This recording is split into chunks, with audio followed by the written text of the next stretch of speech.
You are looking at a mouthpiece made by a mouthpiece maker from Florida named Rafael Navarro. This is the Bob Mintzer signature model Bebop Special.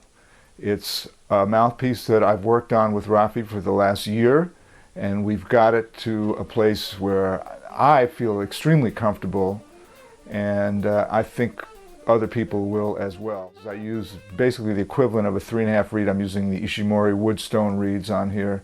The 4s, which play a little more like 3.5. And it's just a comfortable mouthpiece. It allows me to do everything I need to do, which includes playing loud, playing soft, being able to articulate clearly, cleanly, particularly when playing, fast bebop lines, things like that. It allows me to play bright. It allows me to play dark. It allows me to play controlled from the bottom of the horn to the top of the horn, and essentially have my sound. It doesn't get in the way, and it's a finely crafted, beautiful mouthpiece, and I'm really inspired by playing it. I've been enjoying playing it quite a lot. I have not played a lot of mouthpieces over my career. I generally stick with one. I mean, my philosophy is stay with a mouthpiece as long as you possibly can and really learn how to play that mouthpiece, because each mouthpiece has its idiosyncrasies, it tunes differently, it responds differently, and I think you need time to get with the mouthpiece. And once you've got it and have this relationship, I think a lot of nice musical things can happen as a result. Now, this is my philosophy. Other people differ on that. The mouthpiece determines the level of brightness, darkness, ability to control volume and timbre.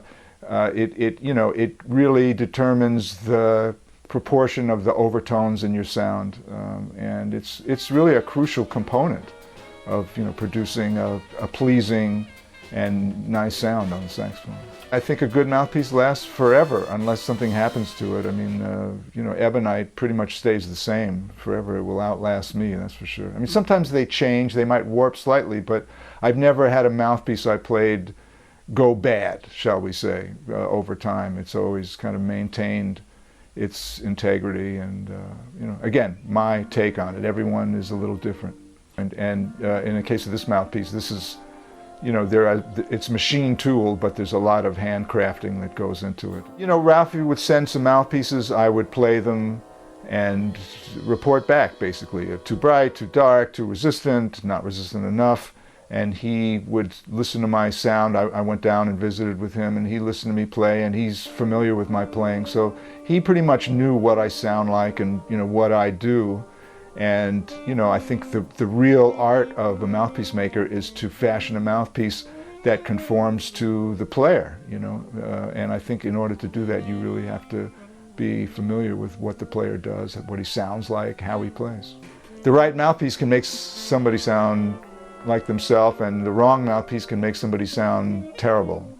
So it's pretty crucial. You want a mouthpiece that, again, allows you to make the sound you're hearing in your head.